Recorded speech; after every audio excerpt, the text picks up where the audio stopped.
A gente vai falar, então, hoje sobre a alíquota de ICMS, né, Tati? E aí, só aquela orientação básica, né, que a gente sempre dá no início, para quem é aluno novo e, de repente, está chegando agora, as dúvidas serão respondidas ao final, então a gente tem ali 1 hora e 30, mais ou menos, de aula, e aí as dúvidas são respondidas ao final. Hoje, inevitavelmente, vai ser mais com a Tati, né, porque a alíquota de ICMS não tem, assim, muito o que eu falar, mas eu vou estar por aqui, né, nos bastidores, caso seja necessário. A Natália dizendo que é animação para falar de ICMS. Tem que ser, né, Natália? Eu já tenho que começar animada. Tem que ser. Vamos lá? Posso começar, então? Sim, senhora. Vamos lá, gente. Então, já vamos compartilhar aqui.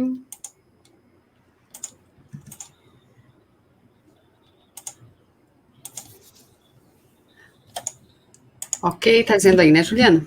Sim, senhora. Então, vamos lá. Bom, nós vamos falar nesta aula alíquota do ICMS, alíquota interna, alíquota interestadual, e se der tempo, a gente fala também da questão do ISS e do IPI. Do ISS, até falei com a Juliana, vai levar uns 2 segundos, que não tem muito o que falar, porque cada município decide, né? Mas o ICMS já vai ser praticamente a aula toda, para variar o ICMS e suas complicações, né? A gente brinca sempre que o ICMS é muito mais exceção do que regra, não é? Então, vamos ver essa questão da alíquota. E essa aula, ela é base para muitas aulas que virão. Então, o pessoal já está pedindo para a gente aula de diferencial de alíquotas. Mas a gente não pode começar a falar do diferencial de alíquota sem explicar o que é alíquota. Quem já está há um tempo na área, beleza, já sabe disso, mas mesmo assim eu ainda acho bom dar uma reciclada, né? Muda de vez em quando algumas coisinhas, então é bom a gente dar uma olhada de perto. Quem está começando, chega lá no diferencial de alíquotas não vai entender nada. Então, essa aula ela é pré-requisito. Lembra da época da faculdade que tinha pré-requisito para matérias, né? Da época, no meu caso da Juliana, né? Tem gente que está fazendo aí agora. Mas é pré-requisito para outros assuntos. Até para chegar no próprio ativo imobilizado, que também será uma aula, então a gente tem que começar pela alíquota para chegar no DIFA e aí vai outros assuntos. Bom, vamos falar então das alíquotas. Uma coisa assim, ó. Falando em alíquota interna, a alíquota interna ela se aplica dentro do Estado. Sempre que a gente fala de ICMS e a gente fala operações internas, alíquota interna, nós estamos falando do Estado, do território do teu Estado, daquele Estado. Porque muitas vezes, dependendo da legislação que você vai ver, vai falar interno como Brasil, né? Então a gente tem que cuidar isso. ICMS, quando fala em operações internas, alíquotas internas, é sempre o Estado, é dentro daquele território, daquele Estado. Geralmente, e aí a gente pode dizer aí que nos 20, a gente pode colocar isso como regra, a alíquota interna, ela também se aplica na importação de mercadorias. Ah, mas Tatiane, lá na importação de mercadorias não é 4%? Não é, tá? Depois, na sequência desta aula, nós vamos ver, não. O 4%, quando nós falamos em produtos importados, é numa operação interestadual. Na operação interna não existe 4%. Em nenhum estado brasileiro não existe. Ah, não, mas espera aí, eu estou recebendo uma nota fiscal de um fornecedor aqui de Santa Catarina que vem a 4%. Mas aí não é a alíquota que é 4%. É um diferimento parcial através de um TTD, né, de um regime especial que aquela empresa tem, e aí ela consegue essa alíquota de 4%. Mas se você abrir o XML, você vai ver que é diferimento parcial, não é a alíquota do produto que é 4%. Então, tem isso que a gente tem que cuidar para não confundir o que é alíquota e o que é carga tributária efetiva. Então, por exemplo, você tem um produto que a alíquota interna é 17%. Ah, mas Tatiane, tu está me dizendo que a alíquota desse produto é 17%, mas ele está na cesta básica e o tributo só 7%, então a alíquota é 7%. Não. A alíquota não é 7%, o produto é 17%, tem uma redução de base de cálculo, por exemplo, de 58.823, e a tua carga efetiva é o 7%. Então, no dia a dia, nós falamos muito isso. Ah, eu pago 7% para esse produto. Mas não é uma alíquota interna de 7%. Tem estados que têm, sim, alíquota interna de 7%, mas a maioria dos estados não tem.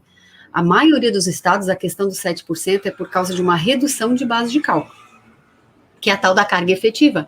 Então, quando você vai conversar, às vezes, depende com quem você está conversando, o jeito de conversar é diferente. Por exemplo, se tu vai conversar com o contador e diz que a alíquota é 7%, provavelmente ele vai dizer, não, mas espera aí, é 17, tem uma redução de base de cálculo, que daí dá 7. O empresário não quer saber se vai reduzir a nota, na nota fiscal, ele quer saber o que ele vai ter que compor dentro do produto dele, para não ter prejuízo, né? É isso que ele quer saber. Aí, para o empresário, basta o 7, mas para nós, e parametrização de sistema, a gente tem que saber o que é alíquota e o que é redução de base, o que é carga tributária efetiva. Então, pode ser redução de base de cálculo, pode ser diferimento parcial, que vai diminuir a alíquota, ou, no caso de São Paulo, isenção parcial, que inventaram lá agora. Né, a isenção parcial é tão estranho, né, para mim, porque não redução de base de cálculo, então? Mas, né, não é só Santa Catarina que inventa umas coisinhas, não, tem outros estados aí que gostam de inventar coisa. Então, é isso que tem que estar claro, sabe? Tem a alíquota, lá no artigo 26, por exemplo, em Santa Catarina, é artigo 26. No Rio Grande do Sul é o 27, da parte geral mesmo do regulamento. Aí lá no 26 está assim, a alíquota do produto 17, daí tem umas exceções lá que são 12, outras que são 25. Mas daqui a pouco você olha lá no artigo 2º, por exemplo, do anexo 2, e tem a lista de produtos de isenção, aí você me diz o seguinte, Tatiana, agora eu não entendi mais nada, porque o produto está lá dizendo que é 17 e está numa outra lista dizendo que é isento. Vale sempre o benefício. Então, a isenção, ela prepondera da alíquota. Hoje está isento, você vai aplicar a isenção. Se um dia acabar a isenção, você vai para a alíquota. Então, você vai ter que ir lá no 26 para saber, ou no caso, depende do estado, né? Para saber qual é a alíquota do seu produto, tá? Então, a alíquota interna, ela também se aplica na importação. Então, quando você importa uma mercadoria do exterior, qual é a alíquota do ICMS que você vai pagar? É a alíquota interna daquele estado, né? Que vai receber o dinheiro do ICMS. Então, por exemplo, eu peguei alguns estados, porque como eu sempre falo nas aulas, ICMS é impossível a gente saber 27 estados. Então, eu sempre pego 2, 3 estados para trazer os exemplos, né, para a gente ir vendo como que às vezes um estado é de um jeito, outro é de outro. Então, por exemplo, aqui em Santa Catarina, nós temos só 3 alíquotas internas, alíquota cheia, integral. Temos casos que são 12, temos casos que são 25%, que a lista não é grande, mas a maioria dos produtos aqui em Santa Catarina é 17. É por isso que, na prática, a gente fala muito, Santa Catarina é 17, lá em São Paulo é 18, no Rio Grande do Sul, agora é 17,5, né? O Rio Grande do Sul inventando coisa também, 17,5. A partir do ano que vem, lá, 2022, no Rio Grande do Sul vai ser 17. Então, isso é alíquota para a maioria dos produtos. Não é todos os produtos com aquela alíquota. Né? Então, é muito importante a gente entender como funciona a alíquota, porque isso vai interferir no cálculo da substituição tributária, cálculo do diferencial de alíquotas. Eu vou ter que parametrizar o meu sistema, então, se eu parametrizar errado, posso gerar um imposto errado, né, maior ou menor. Agora, Minas Gerais já tem um quadro um pouco maior de alíquotas, tem a alíquota interna lá, 7, que não é redução de base de cálculo, é alíquota direta de 7, tem a 12, tem a 18, tem a 30%, tem 31, tem 15, tem 23%, tem estados que tem 20%, porque a alíquota interna fica a critério do estado. A interestadual, não. A alíquota interestadual ninguém pode mexer, só o Senado Federal. Então, por isso que quase não se muda a alíquota interestadual, né? Porque não pode mesmo. Mas dentro do estado, os estados pintam e bordam, né? Fazem aquela bagunça. Bom, eu coloquei ali 4 estados com as bases legais, né? Só para, como eu falei, eu sempre coloco alguns exemplos. Santa Catarina, você vai encontrar as alíquotas na parte geral, artigo 26 e 27. Em São Paulo, artigos 52 ao 56C. No Espírito Santo, lá nos artigos 71 e 72. Minas Gerais, artigo 42. No Rio Grande do Sul, eu não coloquei, mas é artigo 27 lá do livro 1. Né, porque tem estados que é livro, aí no Rio Grande do Sul tem apêndices também, tem umas situações, assim, uns nomes, né, diferentes para te pesquisar. Assim, São Paulo é bem legal de pesquisar, Espírito Santo, então, olha, não sei se tem alguém, eu acho que nós temos alunos, sim, do Espírito Santo, pelo regulamento, tá?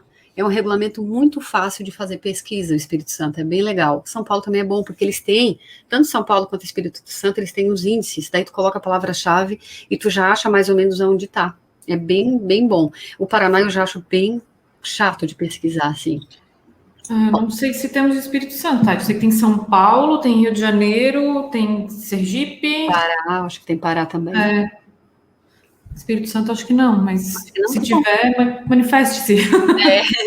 Diga aí, e confirma que é bom de pesquisar lá.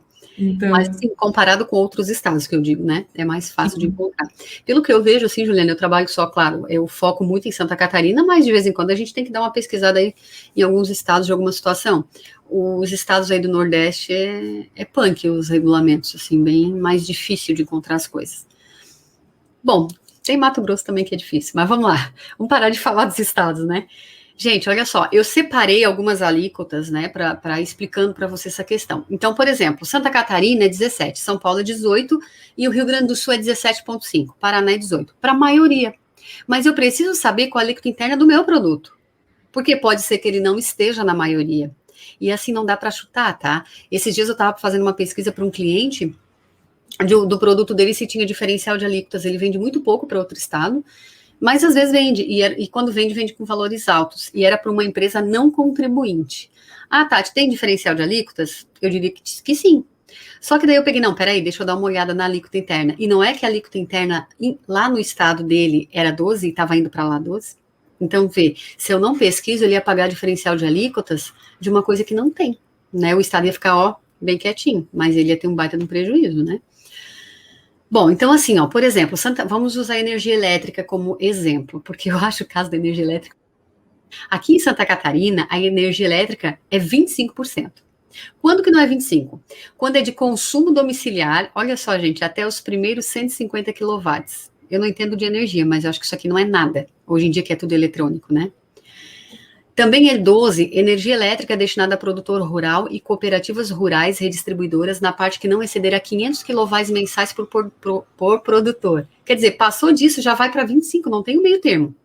Ali, ó, consumo domiciliar, 150 kW. Passou disso aí, já vira 25%. Espírito Santo, olha só, fornecimento de energia elétrica consumida exclusivamente na produção agrícola, inclusive de irrigação, é 12. No fornecimento de energia elétrica para consumidores de até 50 kWh por mês é 12. Depois eu vou ver com você, Espírito Santo, tem algum meio termo ali, ou também é igual a Santa Catarina. O Evanildo, Tati, falou que trabalha com empresa também no Espírito Santo e que realmente é muito bom de pesquisar lá. Eles têm filial lá, né? Tem filial. Uhum. É legal mesmo, o Espírito Santo é fácil de achar, bem fácil. Assim, né? Comparando com outros estados. Sim. Bom, São Paulo, ó, 12% em relação à conta residencial, que apresentar consumo mensal de até 200 kW por hora. 12% quando utilizado no transporte público eletrificado de passageiros, que São Paulo tem, né, no metrô. 12% nas operações com energia elétrica utilizada em propriedade rural, assim considerada que efetivamente mantiver exploração agrícola ou pastoril. E claro que tenha inscrição lá no estado, né, inscrição estadual lá em São Paulo. Então, são algumas situações a 12. São Paulo tem um meio termo, tem 18, tem umas alíquotas um pouco maiores. Depois eu já mostro para vocês. O serviço de transporte, olha só que loucura. O serviço de transporte, vamos só dar uma relembradinha. Quando ele é municipal, começou e terminou no mesmo município, é ISS. Se ele começou no município e terminou em outro município ou em outro estado, é ICMS. Então, aqui, ó, é alíquota interna ainda. Então, é serviço de transporte intermunicipal. Começou no município e terminou em outro. Não importa se são estados, municípios limites. Por exemplo, São José e Palhoça, que são vizinhos. Começou em São José, terminou na Palhoça, é ICMS, né? E aí, claro, como é dentro do mesmo estado, eu aplico a alíquota interna. Então, aqui em Santa Catarina, por exemplo, o serviço de transporte, prestação de transporte rodoviário, ferroviário e aquaviário de passageiros também é 12, eu não coloquei a alíquota ali, mas é 12, tá?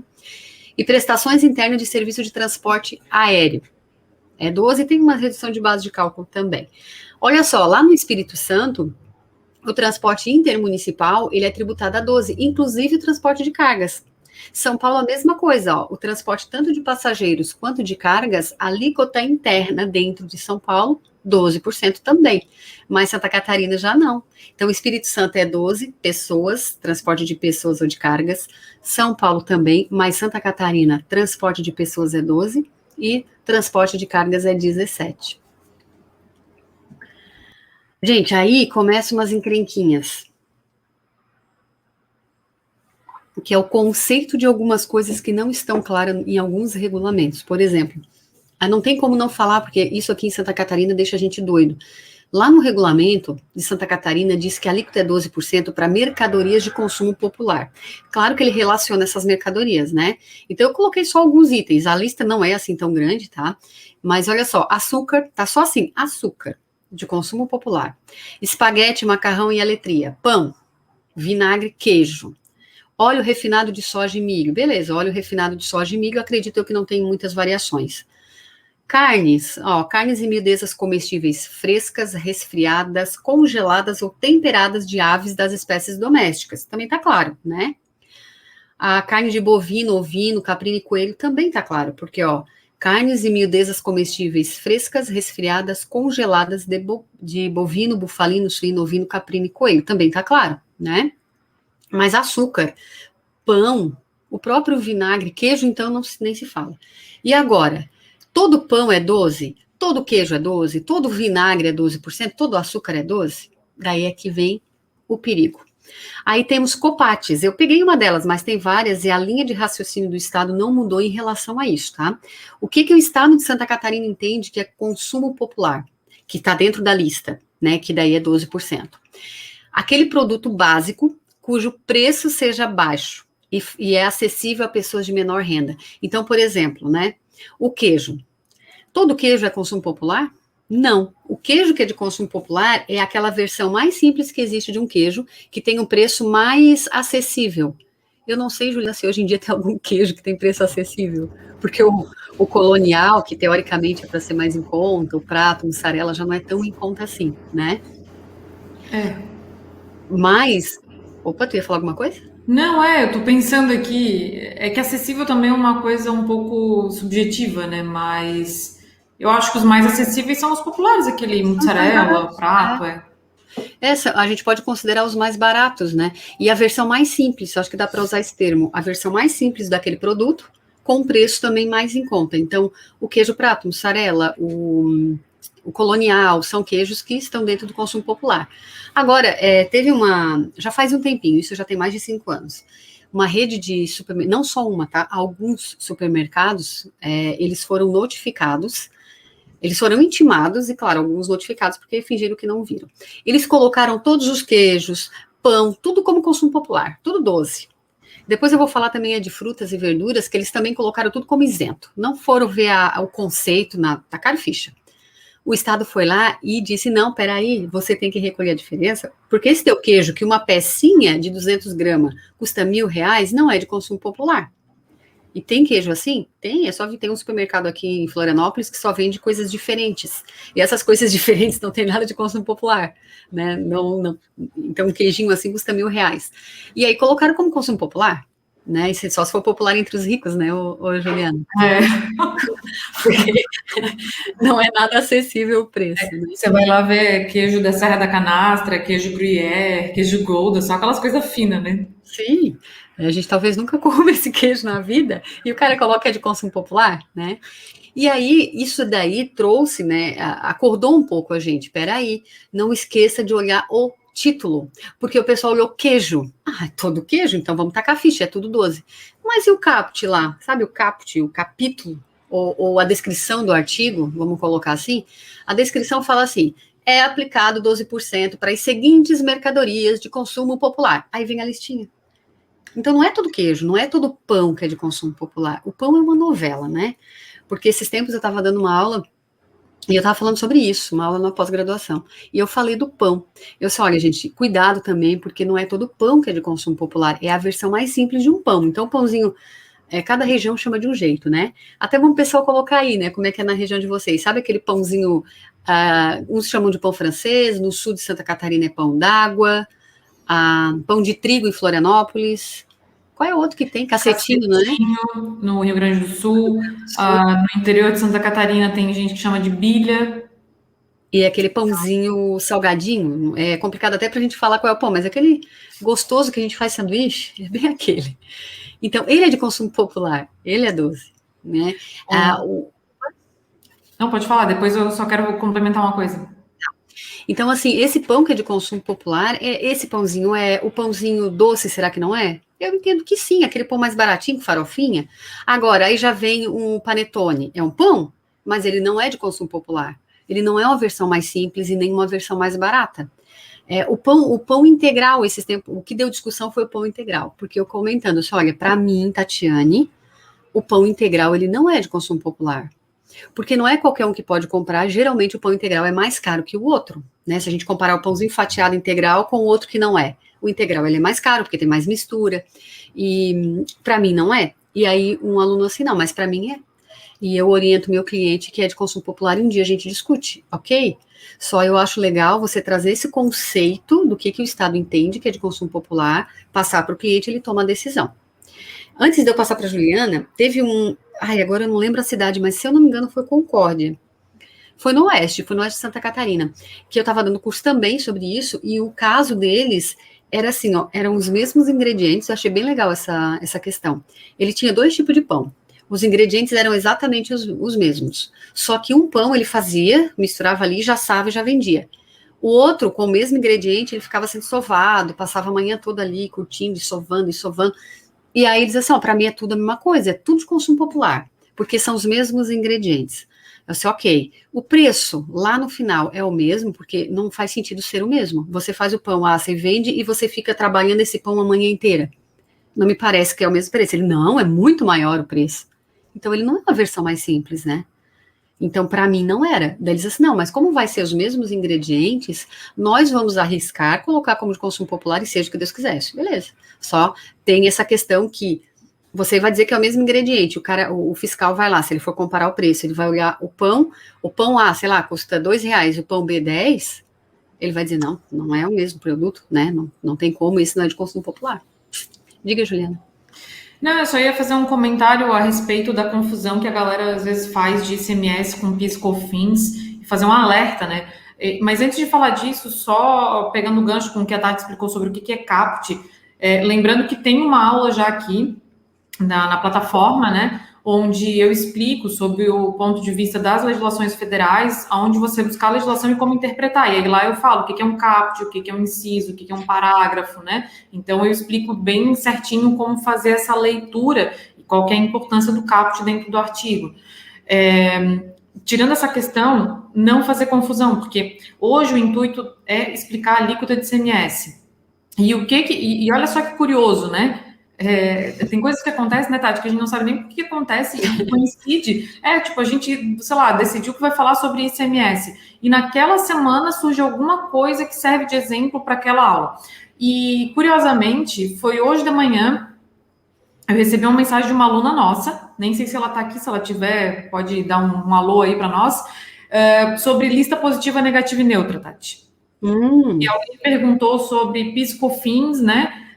Se era monofásico, isento, etc e tal, e se podia se basear na tal da lista positiva, negativa e neutra para isso, né? Só que essa lista positiva, negativa e neutra é para fins do ICMS. Ela até se baseia na legislação do PIS e da COFINS, mas ela não é tratada, né, na lei de PIS e COFINS, ela não tem lá nada que fala de lista positiva, negativa e neutra.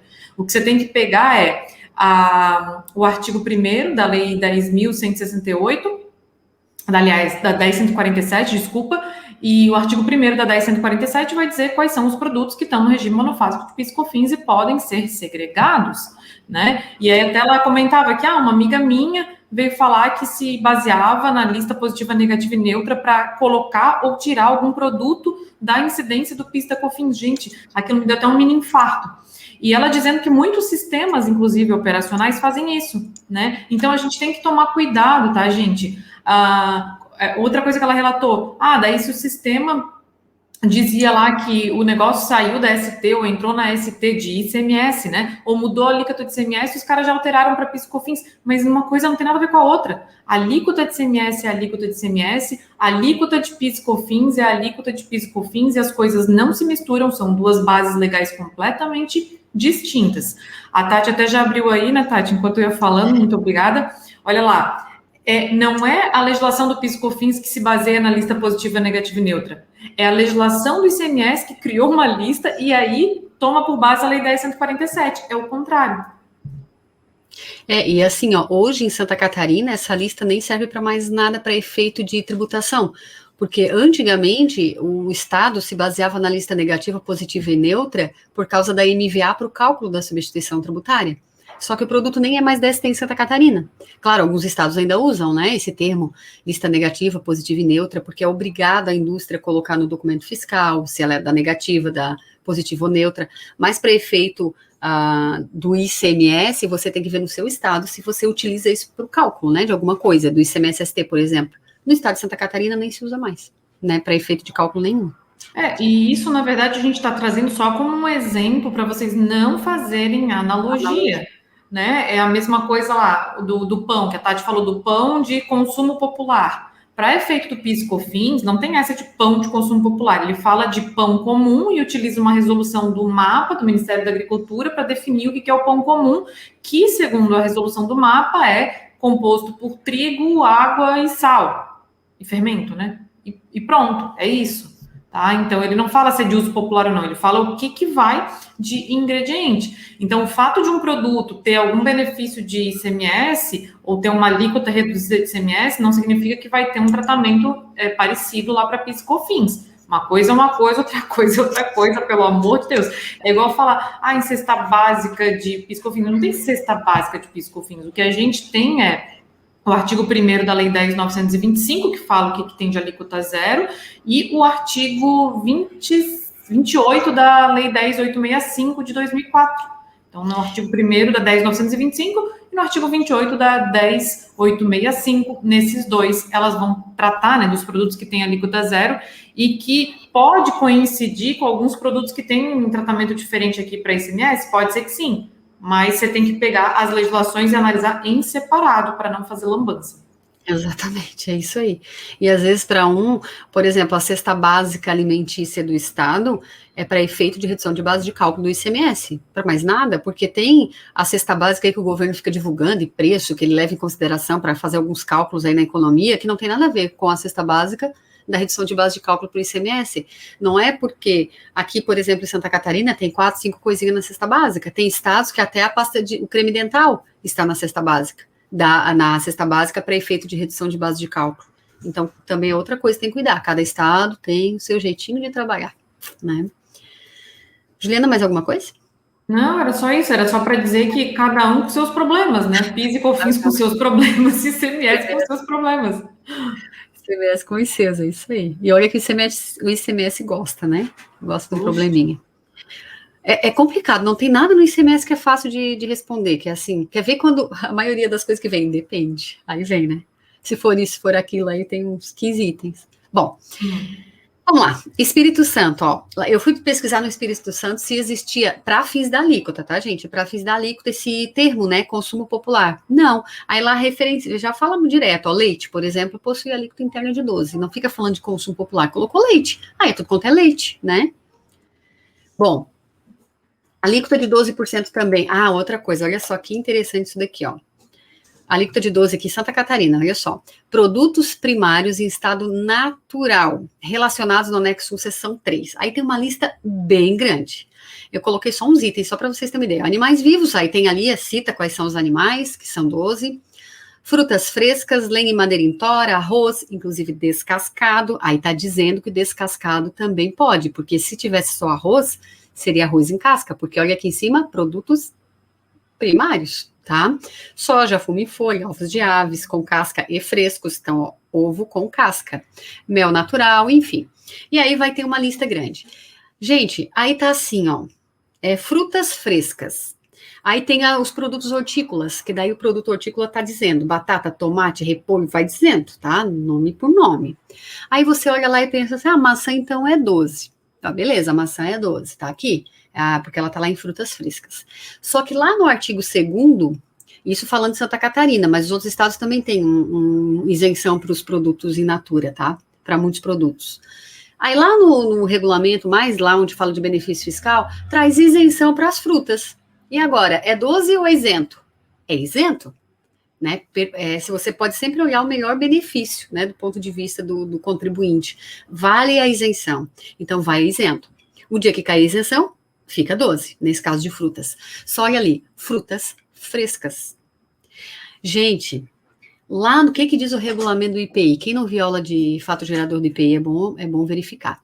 O que transforma uma empresa em indústria? Ela tem alguns itens que coloca essa empresa como industrial. Montagem, transformação, acondicionamento, e aí tem um monte de coisas, colocação de embalagem, acondicionar o produto dentro de uma embalagem com marca da empresa, isso é um processo produtivo. Eu pego o alho a granel, coloco no pacotinho transparente, pego uma etiqueta e grampeio ali em cima, que a gente vê isso no supermercado. Isso é um processo produtivo. O produto não é mais primário. Ele agora é um produto industrializado, mas o alho está inteiro, a cabeça do alho está inteira.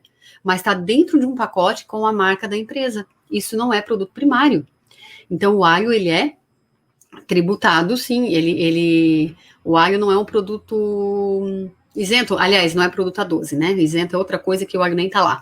A alíquota de 12, ele não cabe. Ele seria 17, tá?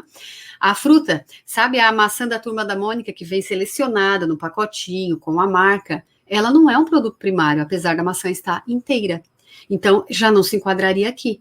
Mas, Tatiane, eu aplico isenção para a maçã da Turma da Mônica desde sempre. E agora?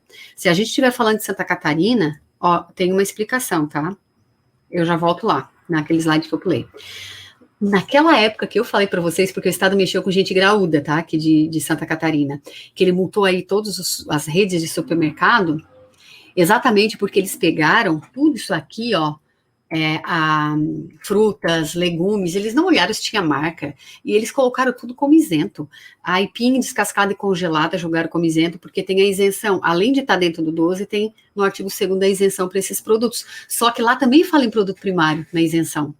Então, a maçã que seria isenta, seria aquela maçã que está no cestão, solta ali, não a que está empacotada, não aquela couve picada da cozinha fácil, por exemplo, a cenoura que já está raladinha dentro de um pote, que é só comprar e botar ali a teu tempero e você já comer. Seriam a cenoura inteira. Então, eles colocaram isso tudo como isento. E o Estado não, está errado, porque não é primário. Só que eu acho que a pressão foi grande e o Estado alterou a legislação e colocou assim, olha só, como os grandes mandam na área.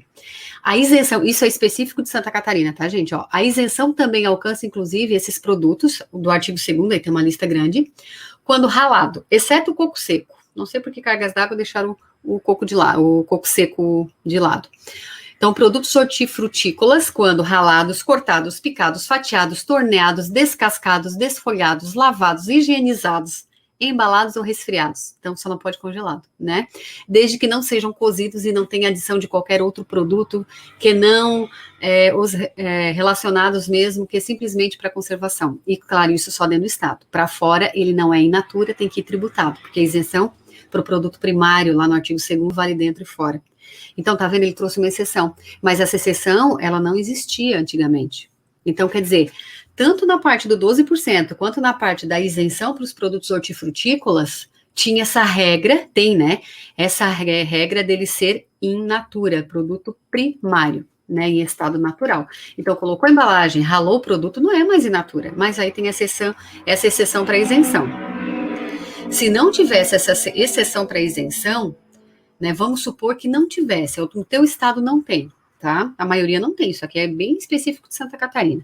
Então, tá lá a maçã como isento, produtos primários, estado natural, isento. Aí você comprou maçã empacotada com marca e tá vendendo isento, o Estado vai lá e te multa. Por quê? Porque não é produto primário. Ele foi industrializado, colocação de embalagem industrializado. Aí você tenta jogar para 12, então, né, se o teu estado tiver. Aí na lista de 12 também está produto primário, então ele já seria o quê? A maior alíquota do teu estado, quase a maior, né? Seria 17 ou 18, a alíquota geral, tá? Então cuidado com esses títulos, com o caput, né? Com o que está dizendo, não é só olhar a descrição, frutas frescas, ela está dentro de quê? Né? Eu até estou devendo também para vocês a interpretação na parte CMS, a gente vai fazer também, né? A Juliana fez federal, depois eu faço estadual, mas dentro do que está falando que é 12%. Você tem que olhar, dá uma olhada nos parágrafos, e eu sugiro também dar uma olhada até o final da sessão daquele local que você está lendo, porque tem alguns estados que são bem organizados, já falam de tudo na sequência, mas tem uns que fica picado, né? O assunto está aqui, daqui a pouco está lá no final da sessão. Então é bom olhar até o fim, né? Só para desencargo de consciência. Até em relação a isso, né? De vai e volta na legislação, eu ensinei a técnica que eu utilizo, né? Então, quem quiser, vai lá nessa aula. Gente, essa aula ficou muito boa. Vai lá nessa aula, eu ensino a técnica que eu utilizo para ler legislação, porque esse negócio de vai e volta, ler até o fim, às vezes a gente já não lembra mais o que leu. Então, eu mostro lá, não estou dizendo que é a técnica certa, também nem sei se a Tati usa a mesma técnica, né? Que eu faço assim, Tati, eu pego a legislação e colo ela no Word, aquele trecho que eu estou lendo. Tu faz isso também? Faço porque senão eu me perco toda. E a minha memória, assim, eu tenho uma memória boa depois de um tempão que eu estou fazendo. Quando eu estou lendo, se eu ficar jogando de um lado para o outro, eu depois não sei mais o que eu estou lendo, aí eu vou colando tudo no Word. Isso, aí tipo, eu tô lá, sei lá, no artigo 17, aí o artigo 17 fez referência ao artigo 10, eu pego aquele trecho do artigo 10 que ele tá citando, copio e colo logo abaixo, né, e aí vou, tipo, meio que montando um quebra-cabeça para poder ler. Eu faço isso, e teve um convênio que saiu, 190 de 2017, depois ele foi muito alterado, né, e aí eu comecei a ler as alterações e eu não consegui encaixar. O que eu fiz? Eu peguei o convênio antigo, colei no Word, porque ele não estava consolidado, e eu consolidei. Eu fui substituindo os textos. Aí eu li, agora entendi. Faço isso também, e quando quero comparar, né, quando sai uma alteração de norma, eu faço isso com as duas normas para ir comparando o que alterou e saber, né, exatamente o ponto, porque às vezes, assim, às vezes é uma coisa muito sutil, você olha e diz, não alterou nada, aí você vai ver, mudou um conectivo, mudou um ou para um e, ou um e para o ou, um d para um para um d, muda tudo. Saiu agora no estado, eu estou montando um curso, e saiu, e o curso está quase todo gravado, e saiu uma portaria. Eu li, parece que a portaria não alterou nada, e saiu umas 2 folhas, assim, mas não é possível. Sai 2 folhas de alteração e não mudou nada. Se amanhã eu vou fazer isso, vou comparar tudo, porque deve ter uma vírgula num lugar diferente que mudou tudo. Bem isso, bem isso. Quando a gente lê e acha que não mudou nada, pode ficar calmo e olhar que mudou. Então, assim, uma técnica para vocês irem, né, utilizando na leitura de vocês. E assim, gente, é libertador quando vocês começam por conta própria a buscar, a ler e a interpretar sozinho. É claro que uma rede de contatos, uma empresa de consultoria, né, um grupo de estudo como a gente faz aqui, é fantástico para acelerar o nosso processo aqui de aprendizado, mas ler e entender por conta própria não sei, acho que é uma das melhores sensações que tem. E o legal é assim, tem coisas que a gente lê que a gente é obrigado a trocar ideia com outra pessoa, porque realmente, e às vezes eu troco ideia com a Juliana que não é da área de CMS, mas para ajudar a interpretar o que está escrito. Eu chego a mandar textos para a minha prima que é professora de português, e eu digo assim, saiu isso aqui. Aí eu coloco as 2 interpretações, pela regra de português, qual que faz mais sentido? Ela me ajuda, porque tem coisas que a gente fica, meu Deus, e agora? Sim. Agora, tomara que quem escreveu saiba das regras de português, né? É isso que a gente pensa. Pois agora. Senão a gente tá no mato sem cachorro. Bom, vamos lá. Gente, olha só, aí esse nome, né, consumo popular, produtos primários, tem estados que traz, tem estados que não.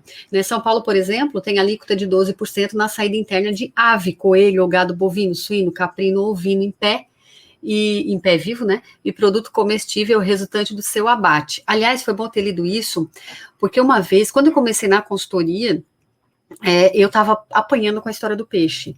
Mas qual é a alíquota do peixe? Aí era filé de peixe. Não, mas o peixe internamente está dizendo que o peixe é 12%. Então, o filé do peixe é 12%. Daí uma pessoa assim, não, Tati, olha só. Quando ele fala peixe, quando ele fala boi, ave, ele está falando do animal, né? Agora, pode estar morto, mas está inteiro. No caso do peixe, está inteiro, congelado. Aí sim, beleza, tu entrou nessa alíquota de 12. Agora, no filé de peixe, é carne de peixe, não é peixe. Então, na ave, no coelho, geralmente, na ave eu acho que dá confusão também. Mas no boi, por exemplo, não, porque tu vê lá, gado bovino, tu já pensa no boi vivo, né? Senão tu já pensa na carne desse gado. Agora, a ave não, a gente fala frango, sempre, né? Então, cuidado com isso. Quando está escrito ave, é o animal, né? Não é a carne da ave. Senão, aqui em São Paulo está um pouco mais claro, Ele fala da ave, depois ele fala do produto comestível resultante do seu abate. Beleza? Tá claro? Tem estados que separa. A ave está num local, a carne dela está em outra situação, né? Então, a gente tem que ir olhando com calma. Espírito Santo também não tem esse nome, estado natural, mas, por exemplo, a banana lá é 12%, aqui também é, né? Então, sempre olhar a legislação do seu estado, tá? E olhar se tem isenção, tá, gente? Os produtos in natura, tem muitos produtos que têm isenção. A isenção, a gente vai ter uma aula disso também, a isenção é quando você que eu vou explicar, é isento quando não paga ICMS daquele produto, né? Porque o Estado está abrindo mão, né? Por determinado tempo. Então, muitos produtos em estado natural têm isenção, mas é bom checar no seu estado, né? Porque São Paulo, aí, pelo que eu soube, mudou tanta coisa, né? Criou umas regras novas, então, eu estou citando São Paulo, mas Rio Grande do Sul também andou mudando, então a gente tem que sempre ficar de olho. Tanto que essa parte de alíquota eu já tenho montado de um outro curso, eu fui checar tudo para ver se alguma coisa não tinha mudado, né? Principalmente no final do ano eles mudam muito essa questão de alíquota. Aqui eu já falei. Ó, veículo. O veículo tem um monte de estado, um monte que veículo é 12, tá? Mas não é todo veículo que é 12. Então, por exemplo, Santa Catarina, os veículos que são 12 são os relacionados no anexo 1, seção 4. Então, a maioria ali é veículo popular, caminhões, tem ônibus, tem até trator ali. Mas não é tudo. Então, cuidado, olha, porque tem NCM do lado, verifica se a NCM está batendo, né, com o veículo que você está procurando, para saber se a questão se é 12 ou não. Então, tem carro, tem moto, veículos pesados. Em Santa Catarina, agora, gente, ó, iate é 12, tá? Era 25. Não pode mais ter desculpa. Quero saber se vocês já compraram iate de vocês. Era 25, agora é 12.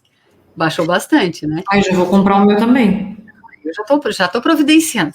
Já comprei. Santo pegar o meu iate. Aí economizei para comprar uma pecinha, quando só falta o resto. Só que não, né? O pessoal estava comentando, porque a gente pensa assim, quando, poxa vida, né? Ó, 25% e de repente o iate vai para 12%, e outros como medicamento, por exemplo, é 17%, né? Então, por que não baixa esse medicamento? Aí eles começam, não, mas isso daí é porque o maior estaleiro está em Santa Catarina, e eles ameaçam sair, daí tem, né? Tem toda uma negociação que é feita, tem a questão de emprego, então é um monte de coisa que é levada em consideração. Bom, de qualquer maneira, o iate agora aqui é 12%. Mas no Espírito Santo também é, tá? Ó, também tem veículos e barcos com alíquota de 12% lá no Espírito Santo. Gente, óleo diesel também é 12% em grande parte dos estados, tá? Santa Catarina, São Paulo e Espírito Santo, que são os estados que eu pesquisei, 12%. Mas é bom sempre checar, tá? Sempre checar. Aqui em Santa Catarina, a alíquota desde março de 2020 no fornecimento de alimentação em bares, restaurantes, lanchonetes é 12%. Gente, pelo amor de Deus, aqui a gente está falando de alíquota para empresa normal. Empresa do Simples paga dentro da tabela do Simples, pela alíquota conforme a faixa de receita que ela está se enquadrando ali. Então, essas alíquotas, elas são para empresas normais, vocês vão precisar dessas alíquotas para cálculo da substituição tributária, vocês vão precisar dessas alíquotas para o cálculo do diferencial de alíquotas, né? Então, o fornecimento de alimentação, por exemplo, que eu ia falar, pelo amor de Deus, é porque quando mudou, lá em março do 2020, um monte de gente perguntou para mim assim, Tatiane, a loja de conveniência, ela pode aplicar o 12 na alimentação? Sim, e saiu umas copates agora do Estado dizendo que sim, que a loja de conveniência na parte de fornecimento de alimentação, ela funciona como uma lanchonete, é uma lanchonete, então é 12. O que o pessoal interpretou? Ah, agora eu vou vender bolacha recheada, salgadinho industrializado, né, que eu digo, chips, a 12%. Não tem nada a ver uma coisa com a outra. Esse fornecimento de alimentação é no estilo restaurante. Ele lá fritou um salgadinho, uma coxinha, você está lá tomando um café, 12%, tá? E aqui é alimentação. As bebidas não entram aqui, tá? Bom, material de construção. Também tem alguns, né? Aqui eu coloquei Santa Catarina, mas tem alguns estados que também trazem alguns materiais de construção a 12. E aí, aqui... E nos outros também, sempre que tiver NCM, você tem que considerar aquele produto daquela NCM, não pode fazer analogia, né? Por exemplo, ó, pias lavatórios, colunas para lavatório, banheiro, bidê, sanitários e caixa de descarga, mictórios e aparelhos fixos semelhantes para uso sanitário. Aí aqui diz, ó, de porcelana ou cerâmica das NCMs 6910-1000 e 6910-9000. Ah, mas Tatiane, a minha pia é da NCM 682000. Não tá nessa lista A12. Porque se o Estado quisesse que todas as pias fossem A12, ele colocava pia. Não, mas ele colocou a NCM e ele disse que é de porcelana, né? Ó, ladrilhos e placas de cerâmica, exclusivamente para pavimentação ou revestimento, que inicia na NCM 6907 e 6908. Então, eu tenho que seguir isso aqui. Blocos de concreto, telhas, lajes planas, também tem as NCMs aqui do ladinho, ó. Mercadorias da cesta básica da construção civil, do anexo 1, seção 32. A lista é minúscula, tá? A areia tá ali, por exemplo. Gente, não confundam o conceito de cesta básica da construção civil com a cesta básica alimentícia. Como eu estou falando aqui de Santa Catarina, a cesta básica alimentícia de Santa Catarina, ela é 17 ou 12, depende do produto, e ela tem uma redução de base de cálculo que, no fim das contas, dá os 7%. Então, ela é benefício fiscal de redução de base de cálculo. Lá na nota fiscal, tu vais usar o CST 20, base de cálculo reduzida. A cesta básica da construção civil, ela não é de redução de base de cálculo. A cesta básica da construção civil são alguns produtos que a alíquota interna é 12. Então, é tributação integral a 12, CST 00, tá? Porque tá dentro da parte da alíquota, não tá lá na seção de benefício de redução de base de cálculo ou de diferimento parcial, tá? E aí, nós não temos como, a maioria dos nossos alunos ainda é de Santa Catarina, e ainda não tem, né, não tem como a gente não falar disso daqui, tá? Isso aqui impactou muito a nossa vida aqui no estado. Desde março de 2020, entrou em vigor a nova alíquota interna de Santa Catarina. Então, nós temos em Santa Catarina a alíquota destinada a consumidor final. Veja que eu nem cheguei ainda na alíquota de 17, ainda estou falando das exceções, né? Nós temos a alíquota destinada a consumidor final e nós temos a alíquota que não é destinada a consumidor final. Daqui a pouco eu vou falar para vocês os casos que a alíquota são maiores, né, 27%, 25%. Mas no estado de Santa Catarina, a maioria dos produtos, a alíquota é 17%, quando ela é destinada a consumo final. Isso não existe na maioria dos estados. Na maioria dos estados, por exemplo, São Paulo, é 18%. Tirando, assim, uma regrinha ou outra que eles inventam. O Rio Grande do Sul é 17,5%. Então, desde a indústria até o consumidor final, vai ser 17,5%. Aqui em Santa Catarina, não. Quando o produto é 17%, desde março de 2020, se for destinado à empresa que não é consumidor final, ele vai a 12%. Então, o contribuinte do ICMS, que não é consumidor final do produto, eu tenho que mandar para ele a 12%. Então, em regra, é quando é para revenda ou industrialização, né? Ó, então, quando que eu não posso aplicar o 12%? Quando a alíquota desse produto é 25%. Então, se o produto está na lista de produto a 25%, vai continuar sendo 25%. Então, é somente, eu considero essa regra, não é nova, mas é como se fosse, né? Desde março do ano passado, que a gente ainda sofre um pouco com ela, é quando o produto é 17% ao consumo final. A alíquota do meu produto é 17%. E eu estou mandando para uma empresa que vai revender ou industrializar. Eu mando a 12%, obrigatoriamente. Eu não tenho poder de escolha aqui. Então, quando que eu não posso mandar a 12%, sou obrigado a mandar 17%. Ó, quando a mercadoria é destinada a uso e consumo ou ativo imobilizado, então quer dizer, o destinatário é consumidor final. Quando a mercadoria é utilizada pelo comprador, pelo destinatário, em prestação de serviço sujeita ao ISS, né, que também é consumidor final, porque, né, serviço sujeito a ISS é de outra competência.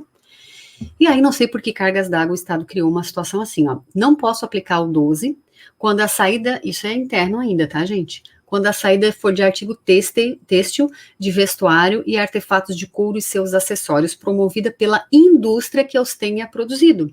Aí, olha só, produto têxtil, tá? Têxtil, vestuário, artefatos de couro e seus acessórios. Sai da indústria têxtil, que produziu aquele produto para um atacadista de produto têxtil. O atacado vai vender para quem vai revender. E então, o atacado tem a intenção de revenda, não é consumidor final. Então, a indústria têxtil é obrigada a mandar 17%. O atacado vende para o comércio varejista, revender. E aí não está dentro da exceção. Então, o atacado vende para o varejo a 12%. O varejo vende para o consumidor final a 17%. Então, veja que está oscilando essa alíquota aqui dentro. Isso para a indústria têxtil, para o produto têxtil, né? Têxtil, vestuário, artefatos de couro e acessórios. Então, sai da indústria 17%, vem para o atacado vende a 12% para o comércio como vende para o consumidor final, vende a 17%. Então, cuidado. Agora, não, Tatiane, não é indústria têxtil, tá? Não é esse produto têxtil. E não é produto a 25%, realmente é o produto a 17%. Então, aí é tudo, tá? Todos os produtos que eram 17%, se você destinar para revenda ou industrialização aqui dentro desse estado, ele vai a 12%, tá? E o que acontece se eu recebo a 12% e eu não vou revender nem industrializar? Para mim é consumo final. E o cliente mandou a 12%. Eu tenho que recolher um DIFA interno. Eu não vou aprofundar muito nisso, que nós vamos ter uma aula só de diferencial de alíquotas. 2, na verdade, nós vamos separar o diferencial de alíquotas para não contribuintes do diferencial de alíquotas para contribuintes, né? Para a gente falar de tudo com bastante calma. Mas nesse caso está destinado a um contribuinte interno. O Estado criou um diferencial de alíquotas dentro do Estado. O que ele colocou? Se você recebe a 12 e era para ser 17, você comprador, recolhe a diferença. Ou você pode solicitar que o fornecedor faça a nota fiscal complementar. A questão é, tenta pedir nota complementar para ver a dor de cabeça que é. O que eu faço sempre quando o pessoal me pergunta? Tati, o que eu faço? Olha só, o que eu faria, tá? Faria uma declaração, pedido para o fornecedor, avisando, ó. Desculpa, gente. Avisando, olha, essa mercadoria nunca é para consumo final, para minha empresa sempre é para revenda, então você tem que mandar 12 conforme, aí manda toda a base legal. E aí você recolhe a diferença. Porque dá muito trabalho pedir para ele a nota complementar, vai demorar mais para te resolver. Como o Estado colocou a responsabilidade de recolhimento da diferença para ti, e se você exigir uma complementar do fornecedor, ele vai sim cobrar a diferença, porque ele vai, como o ICMS é por dentro, e ele formou um preço considerando 12, aí você está pedindo uma nota complementar, ele vai dizer, não, beleza, eu vou ter que mudar o preço, porque agora é 17, né? Eu considerei você um revendedor, mandei com preço mais barato. Então, quer dizer, para efeito de custo, para o cliente vai dar na mesma. Então, eu faria o mais fácil de resolver. Faria o recolhimento, mas avisaria o fornecedor, porque ficar só fazendo o recolhimento, o fornecedor vai continuar mandando errado. E aí, gente, não confundam os produtos que a alíquota interna é 12. Então, deixa eu voltar, por exemplo, aqui no material de construção. Esses produtos, né, esses materiais de construção, por exemplo, eles vêm a 12% desde quando sai da indústria até chegar no consumidor final. Então, a areia, por exemplo, que está na cesta básica da construção civil, ela sai a 12 lá de quem faz a extração, vende para um atacado, não sei se tem atacado de areia, mas se tiver, vende para o varejo vende para o consumidor final. Tudo a 12. A indústria do piso cerâmico, ela vai vender para o atacadista ou para o varejo ou para o consumidor final a 12. Então, desde o início da cadeia até o final é tudo 12. Então, esquece esse rolo todo do 17 aqui. Agora, o problema é a grande maioria dos produtos, né? Que Santa Catarina, a grande maioria, a consumidor final é 17. Então, se entra para ti a 12, se é para revenda ou industrialização, está perfeito. Tá? Se entra para ti a 12 e é para consumo final, você recolhe essa diferença, tá? Para o Estado. Bom, aí nós temos as alíquotas de 25%. Então, aqui, por exemplo, Santa Catarina, toda energia elétrica que ultrapassar, olha só, deixa eu voltar lá no primeiro slide. Já foi alguns, hein? Aqui, ó. Lembra de Santa Catarina, energia elétrica até os primeiros 150 quilowatts, e acima, né, no caso até os 500 quilowatts quando é produtor rural é 12, ultrapassou esses dois, já vai para 25. Opa. Ó. Então, aqui não tem meio termo, vai do 12 direto para o 25. Serviço de comunicação é 25%, gasolina automotiva e álcool carburante. Vocês viram que, no caso, óleo diesel Santa Catarina é 12, a gasolina e o álcool é 25, o gás é 17. Né, o gás não está em nenhuma lista de exceções. 17 quando é para consumo final, se é para quem vai revender, vai a 12, né? Isso Santa Catarina. Olha São Paulo. A energia elétrica é de 25% em relação à conta residencial que apresentar consumo mensal acima de 200 kW, né? Parecido com Santa Catarina aqui. Nos demais casos, que não estão na alíquota de 12 e nem de 25, daí é 18, tá? Para uma indústria, por exemplo, é 18%. Querem relembrar? Vamos lá, São Paulo, lá atrás, ó, peraí. Aqui. Ó, São Paulo. Ó. São Paulo é 12% para a conta residencial, né, que é apresentar consumo mensal de até 200 kW, 12 quando utilizado no transporte público eletrificado de passageiros e 12 nas operações utilizadas na propriedade rural. Então, não está dentro disso aqui e não está na regrinha ali do 25, eu prometo que eu não vou ficar voltando tanto, tá? Aqui, ó, energia elétrica é de 25 em relação à conta residencial acima de 200 kW, né? Abaixo é 12, acima é 25. E o restante é tudo 18%, tá? Que não se enquadra no 12 nem nesse casinho de 25. Então, pelo menos São Paulo, nesse caso da energia elétrica, é um pouco mais... como é que eu vou falar? É sensato, né? Ele tem um meio termo, não vai direto do 12 para o 25. Nisso, né? Porque em outras coisas, meu Deus... Ó, Espírito Santo, então, energia elétrica também é 25% e tem alguns casos que é 12%, que nós já vimos. E o serviço de comunicação é 25%.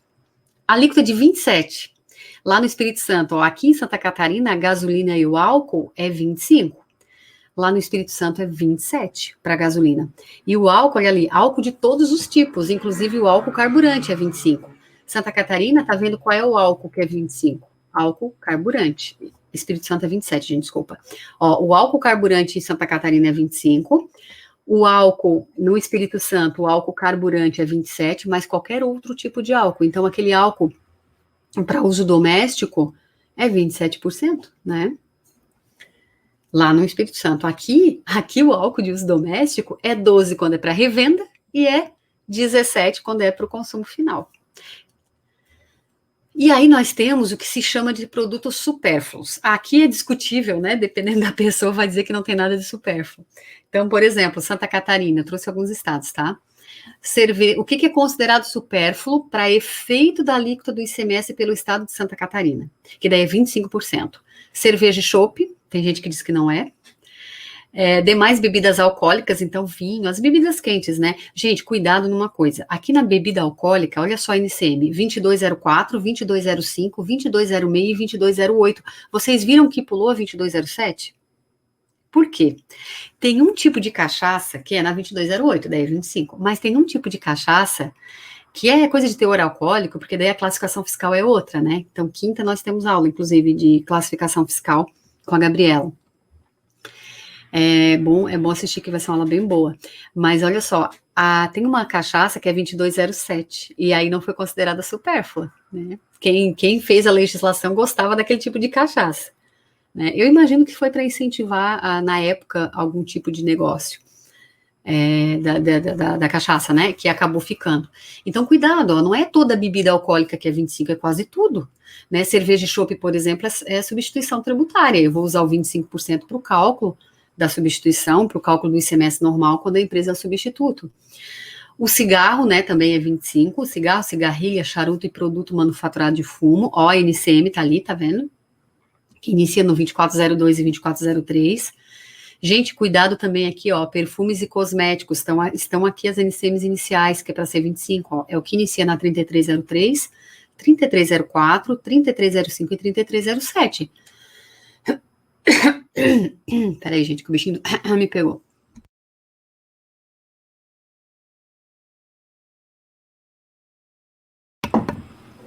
E aí, dentro dos perfumes e cosméticos, dentro dessas NCMs, está lá o protetor solar.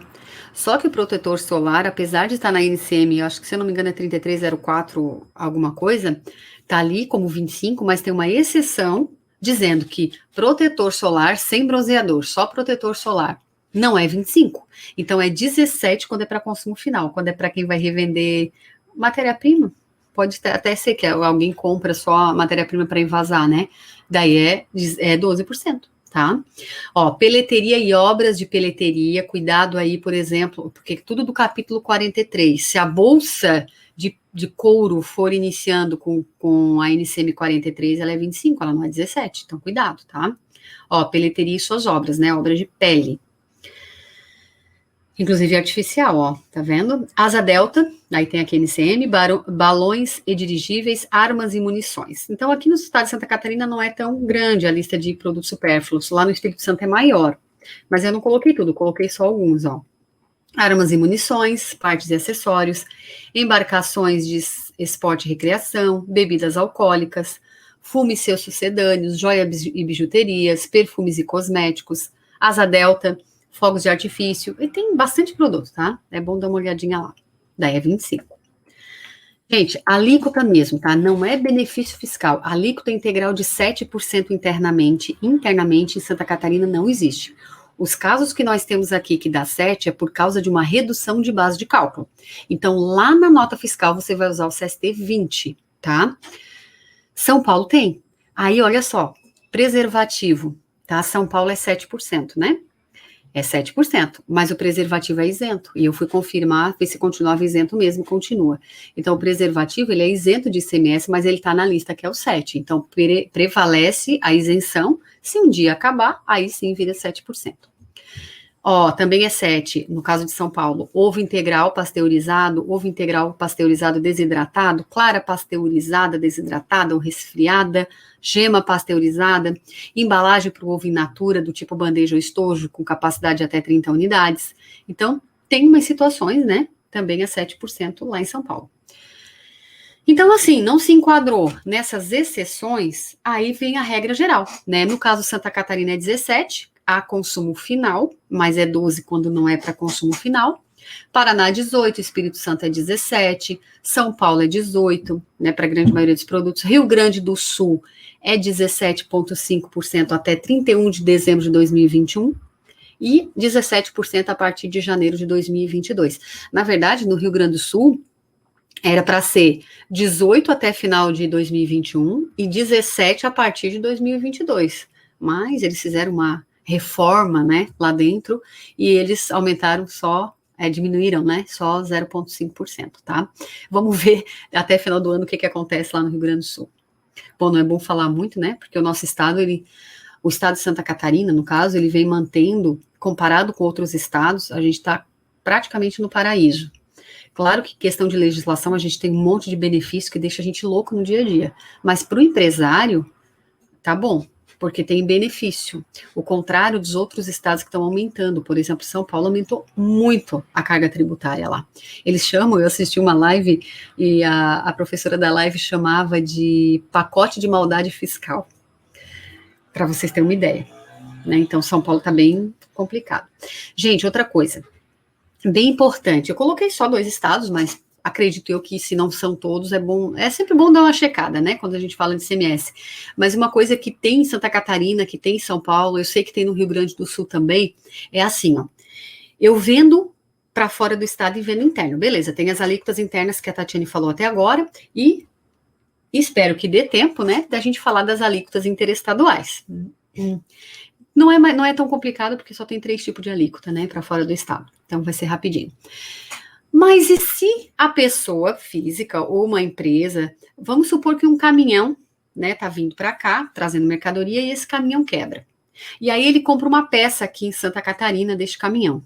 E agora, ele consumiu aqui, né, vou colocar na oficina ali, vai ser instalada naquele caminhão e ele vai para casa. E eu aplico qual alíquota? A interna ou a interestadual? Os estados vêm entendendo que, neste caso, quando o consumo acontece dentro do estado e o cliente é de outro estado, é considerado alíquota interna. Então, por exemplo, veio o caminhão, quebrou, foi substituída a peça, ele não comprou para levar para o estado dele. Porque às vezes pode acontecer deles comprar porque no outro estado é mais barato, né? Por exemplo, o cara vai lá sei lá qual estado e compra pneu. Ele vai carregado e volta carregado de pneus, que é para consumo próprio. Daí não é uma venda interna, ele vai trazer até a sede dele para ver qual é o caminhão que vai precisar do pneu. Aí é a alíquota interestadual. Aqui é quando acontece de você precisar naquele estado consumir alguma coisa. Ou a Tatiane, pessoa física, né? Vamos supor, a Tatiane do Paraná veio para Santa Catarina turistar, né? E aí comprou um produto aqui. Isso é considerado venda interna. Mas aí é que tá, a gente tem que cuidar uma coisa. Aceitei cupom fiscal ou nota de consumidor eletrônica como pessoa física, eu vou embora e tá tudo ok, né, venda interna. Agora, se eu precisar de uma nota eletrônica grande, né, a modelo 55, e eu consumir isso naquele estado, sendo eu de fora do estado, o fornecedor vai ter que emitir a nota como venda interna. E como que ele faz isso? Ele vai colocar na nota que o endereço da entrega é diferente do endereço do destinatário. Tem uma tag que pergunta, tá? O endereço de entrega é diferente do destinatário? Você vai dizer que sim e vai colocar o endereço de entrega. Vamos supor que ele veio aqui e está hospedado numa casa em Balneário Camboriú. E você vai entregar lá na casa que ele está hospedado. Então, você vai colocar o endereço Balneário Camboriú. Está dentro do estado. Todo o sistema da nota eletrônica vai entender que é uma venda interna. Você vai colocar o CFLP iniciado em 5, né? CFLP 502, por exemplo. E é isso, tá? Antigamente não aceitava, mas já foi arrumada a nota eletrônica e você considera isso uma venda presencial. Nesse caso de venda presencial, se aplica a alíquota interna, tá? Mas quando a gente fala em venda presencial, tem que ir um pouquinho além. O consumo tem que acontecer aqui também. Daí, ok, você aplica a alíquota interna. Se o produto é ST, vai revender, por exemplo, não tributa porque já foi tudo retido. Ah, não, mas é dentro do estado é 17,5, vai aplicar 17,5. tá? Bom, aí nós temos mais uma coisa que interfere na alíquota, né? Fundo de combate à pobreza. Nós ainda vamos falar muito sobre isso nas aulas, principalmente quando nós formos falar de cálculo de diferencial de alíquotas, no cálculo da substituição tributária. O fundo de combate à pobreza é que tem alguns fundos em alguns estados que não tem nada a ver com isso, não confundam. Tem fundo social, por exemplo, em Santa Catarina, tem o fundo para o emprego, tem o FIA e o FEI, tem um fundo lá para o abatedor eu não lembro o nome do fundo, mas para quem abate suíno tem que pagar um fundo. Alguns benefícios obrigam ao pagamento de um fundo. É outra coisa, não tem absolutamente nada a ver com isso aqui. O Fundo de Combate à Pobreza é um outro fundo autorizado. Agora eu não lembro qual é o artigo da Constituição Federal, mas ele é autorizado para acrescentar, agregar, né, o percentual na alíquota do produto. E aí fica a critério dos estados. O estado de Santa Catarina não tem fundo de combate à pobreza. Aqui não tem. Aqui tem outros fundos que é com outro tipo de situação. São Paulo tem, né? A gente conhece mais o Fundo de Combate à Pobreza por causa do Rio de Janeiro, né? Eu já vou falar do Rio. Mas vamos por partes, que o Rio é um pouco mais complicado. São Paulo é um adicional de 2% na alíquota. Aí, olha só, cada estado colocou a sua regra do Fundo de Combate à Pobreza. Lá em São Paulo, são só para aqueles dois segmentos que vocês estão vendo ali, é só para bebida alcoólica, da NCM 2203, que é a cerveja e o chopp, e para o fumo e seus sucedâneos manufaturados, do capítulo 24, que começa com a NCM 24. Então, são só esses dois segmentos que tem em São Paulo. E aí é 2% a mais na alíquota quando a venda é destinada a consumo final. Provavelmente não, esses produtos em São Paulo são da substituição tributária. Então, acaba interferindo no cálculo da ST, porque você calcula a ST até chegar no consumo final. Então, a alíquota em São Paulo, por exemplo, ao invés de ser 25, vai ser 27, né? Que tem mais 2 pontos percentuais, tá? Se esse produto não fosse da ST em São Paulo, eu como indústria vou vender, vamos supor, a 25. Eu como indústria vendo a 25. É 25, né? Eu acho que eu não coloquei o produto supérfluo de São Paulo, né? Não. Mas deve ser 25. Tá? Mas a gente pode colocar como exemplo aqui também, porque é difícil saber de cabeça, né, todas as alíquotas. Mas vamos lá. Se não fosse ST, sair da indústria a 25, foi para o atacado a 25, o atacado vende para o varejo a 25, o varejo vende para o consumidor a 27, né? Porque é destinado a consumo final. Então, São Paulo é assim. Olha que loucura que é no Rio de Janeiro. No Rio de Janeiro, eu coloquei a resolução ali, tá, gente? É 987. Claro que agrega isso no cálculo da ST, agrega no diferencial de alíquotas, que é só somar mais 2%. Então, por exemplo, você está vendendo para consumo final no Rio de Janeiro um produto, a alíquota interna do Rio de Janeiro é 18, mais 2, você tem 20%, né? Bem a grosso modo mesmo, está indo a 12, lá 20 você recolhe 6%. Mas a gente sabe que não é bem assim, a gente vai ter uma aula explicando bem certinho. Mas quem é lá interno, quem tem empresa dentro do Rio de Janeiro, olha só como é que funciona. Tem não cumulatividade do Fundo de Combate à Pobreza. Olha, eu até li isso aqui algumas vezes para ver se eu não tinha interpretado errado. O contribuinte lá do Rio de Janeiro, que vende internamente, tá? É dentro do estado do Rio de Janeiro, para fora não tem isso, né? Porque nem pode, porque senão o Senado Federal pega, né? Porque para fora do estado, as alíquotas é o Senado Federal que define. Então, internamente é que o Rio de Janeiro fez essa bagunça. Então, o que acontece? Olha só o cálculo do Fundo de Combate à Pobreza. Base de cálculo do ICMS das entradas internas, inclusive importação. Apenas aquelas mercadorias que dão direito a crédito de ICMS. Tá vendo que é bem não cumulativo?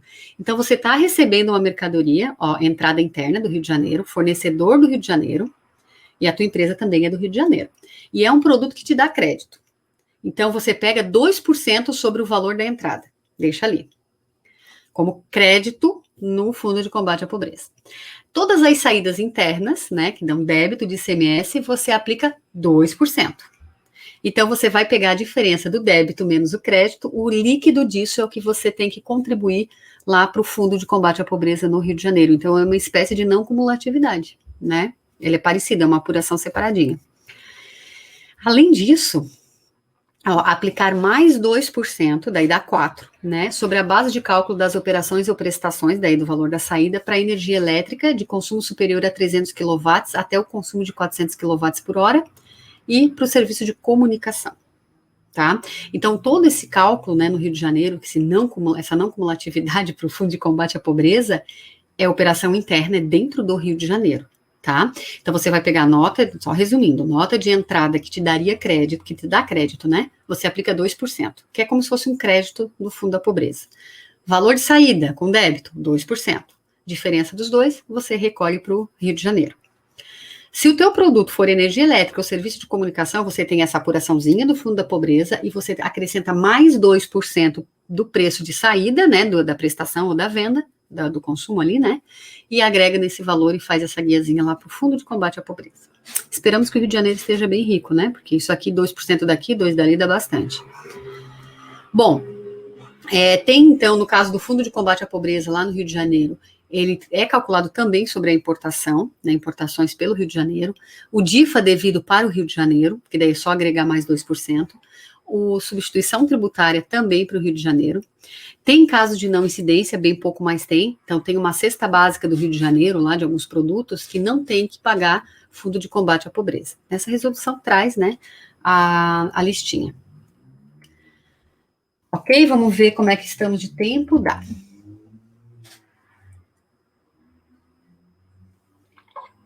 Bom, gente, então assim, a alíquota interestadual, ela é mais fácil porque o Senado Federal colocou 3 alíquotas e deu.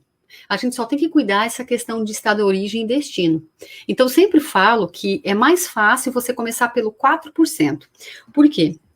As 3 alíquotas que existem entre, né, saídas interestaduais é 4%, 12% e 7%. Então, começa pelo 4%. Se enquadrar no 4%, você nem olha o resto. Agora, não se enquadrou no 4%. Aí você tem que analisar se a tua empresa deve, se aquela operação, não é a empresa, deve aplicar 7 ou 12. Só uma coisa que me perguntam muito.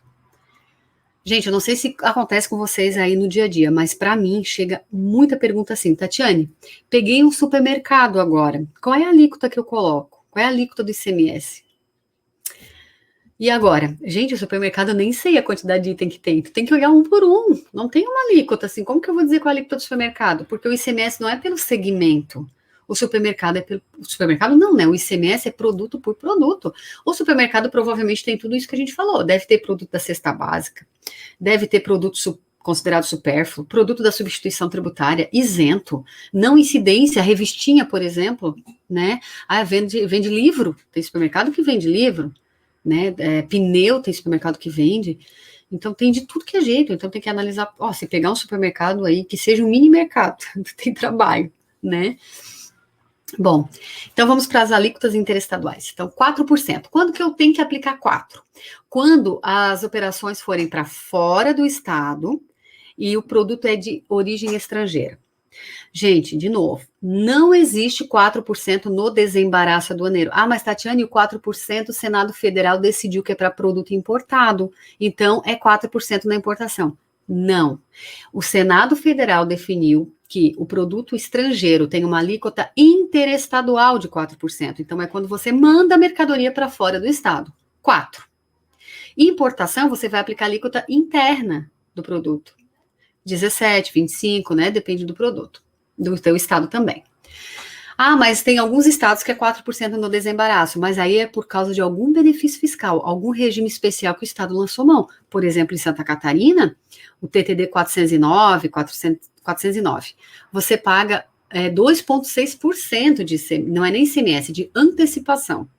E depois de 36 meses paga 1%, não é nem o 4%, considera 4% para efeito de formar a base, né? Então, alguns estados lançam mão de TTDs, mas não tem regime, não tem nenhum tipo de benefício no teu estado, é a alíquota cheia. Então, quer importar uma cervejinha? Beleza, vai ser 27, 25, depende do estado, né? E vale, inclusive, tá, gente, no caso da importação para uma empresa optante pelo Simples. Aí você imagina, essas alíquotas eu falei para vocês lá no início, que não vale para o Simples, não vale para o Simples para efeito da operação própria. Mas tudo que ele recolhe separado do Simples são essas alíquotas que você vai utilizar. Então, por exemplo, eu preciso recolher um diferencial de alíquotas, que alíquota que eu uso? A interna interestadual. A minha empresa do Simples está importando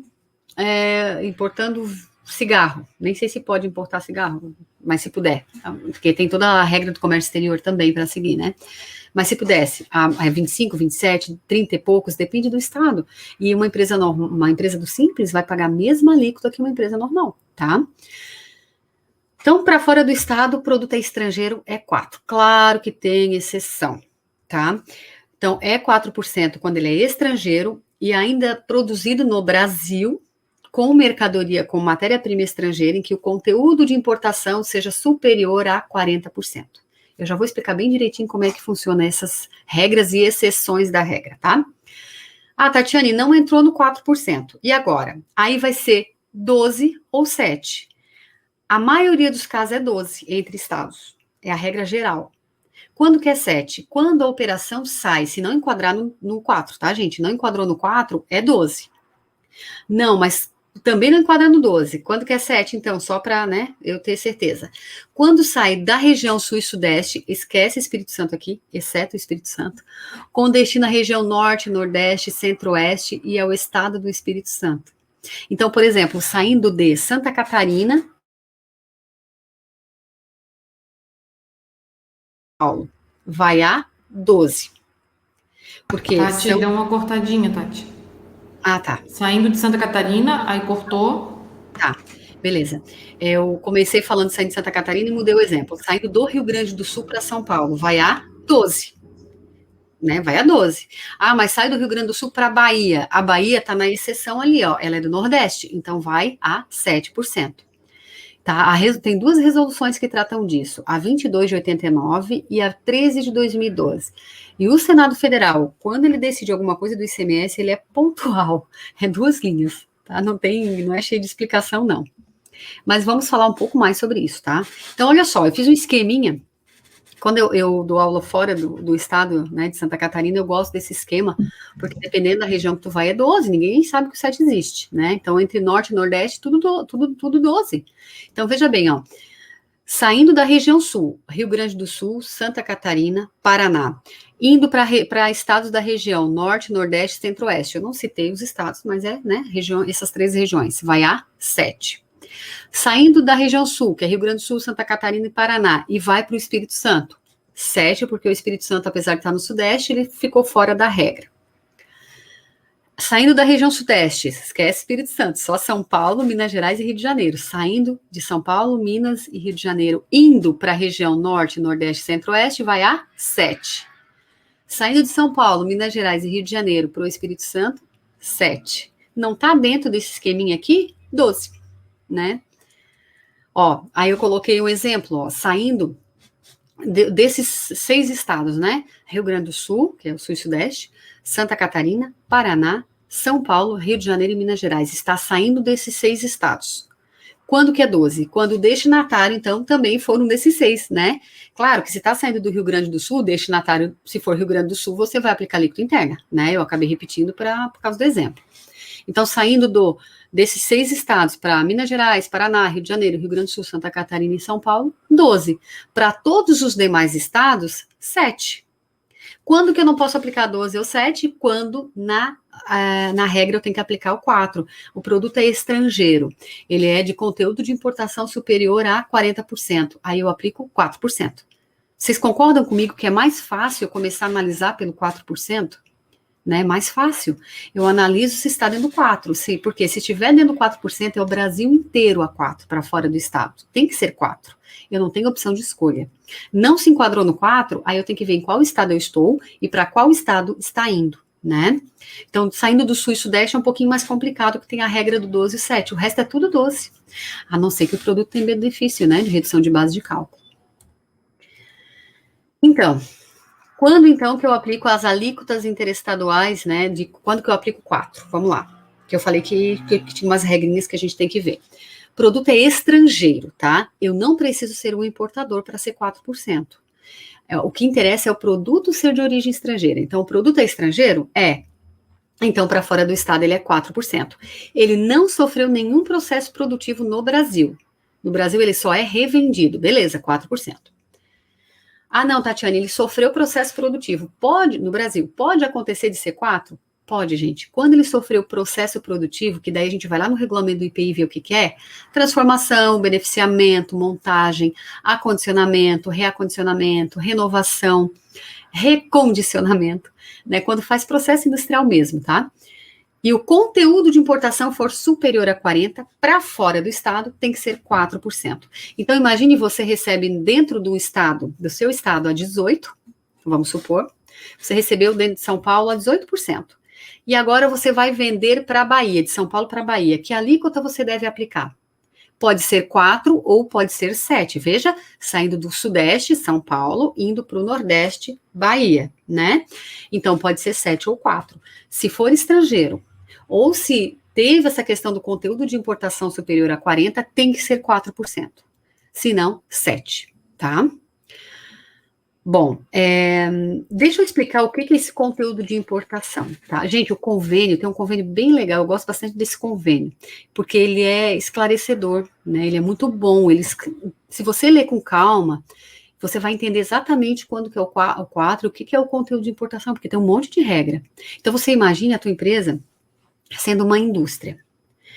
Se a tua empresa é uma indústria, você vai calcular o conteúdo de importação, porque como é que o teu cliente, como é que todo mundo da cadeia vai saber se é mais ou menos que 40, né? Se é igual a 40, por exemplo. Então, alguém tem que calcular o conteúdo de importação. E quem que tem condições de fazer isso? A indústria.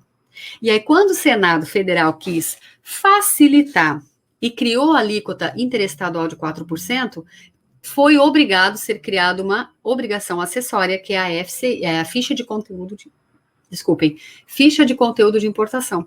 Então, a FCI, apesar dela ser simples de forma teórica, na prática não é bem assim, né? Porque ela é bem simples de entender, tu sabe o que vai em cada campo. O problema é colocar isso na prática, porque a tua indústria tem que ter o controle para saber o que é matéria-prima estrangeira. Então, o que é? Não é só a matéria-prima principal, é tudo que agrega aquele produto final, né?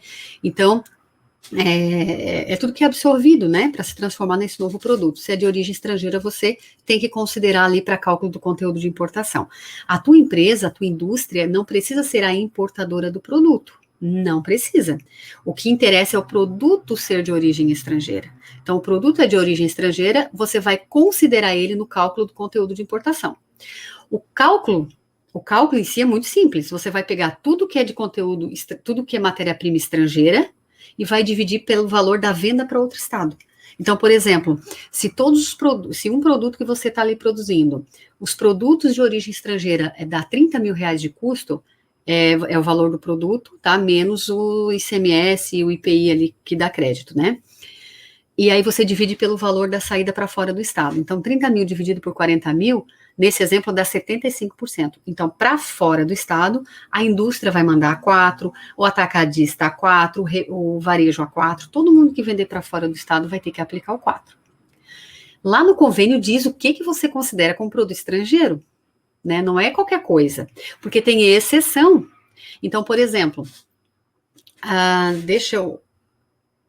eu já vou dar um exemplo mostrando os números, que eu acho que vai ficar mais fácil para explicar para vocês isso, tá, do convênio.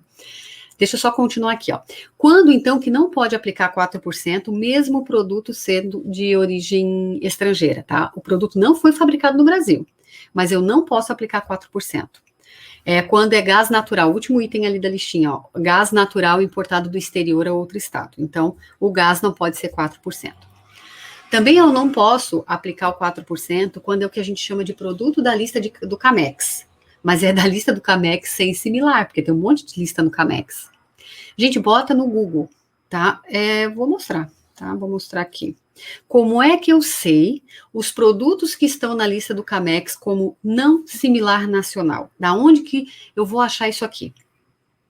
Você vai lá no senhor Google, porque daí para fora do estado não pode ser 4%, tá, gente? Produto sem similar nacional constante na lista CAMEX. Então, produto sem similar nacional. CAMEX. Ó, só sempre entra na página do CAMEX, tá? Aqui, ó. Porque sempre vem umas outras coisinhas antes, que deve ser não, são empresas aí que querem vender o produto deles, né? Então, gente, como é uma lista que altera, é bom sempre olhar no Camex. Ah, posso baixar no computador? É arriscado, muda muito. É igual a NCM, é bom sempre dar uma olhadinha direto lá no portal. Ó, aqui tá no Camex, tá vendo? E é só baixar, ó. Lista de bens sem similar nacional prefeito da resolução 13 de 2012, que é exatamente isso que eu tô falando. Clica aqui. Ó, daí tem versão Excel. Vamos lá. Tem algumas listinhas aqui, tá? Mas deixa eu só mostrar uma delas. Ó. E aí tem as NCMs. O interessante é que não tem descrição, tá vendo? Ó, 2503. Aí você procura esse NCM do teu produto, tá aqui. Eu atendi um caso hoje, acho que foi na caixinha lá do Instagram, que a pessoa colocou, que eu, sinceramente, eu acho que tem algum equívoco, porque ela disse assim, olha, o produto, ele era da lista do Camex e agora não é mais. E qual é a alíquota que eu aplico? E agora, ele é do Camex ou não é? Né? Se ele não é mais, saiu da lista porque alguém começou a produzir no Brasil e aí o Camex já soube disso e tirou da lista, você vai aplicar 12 ou 7, né? Se tiver na lista do Camex e você sabe que tem uma indústria produzindo aquele produto, tem um erro no Camex, né? Tem que ver, será que é o mesmo produto mesmo? Será que a NCM está certa?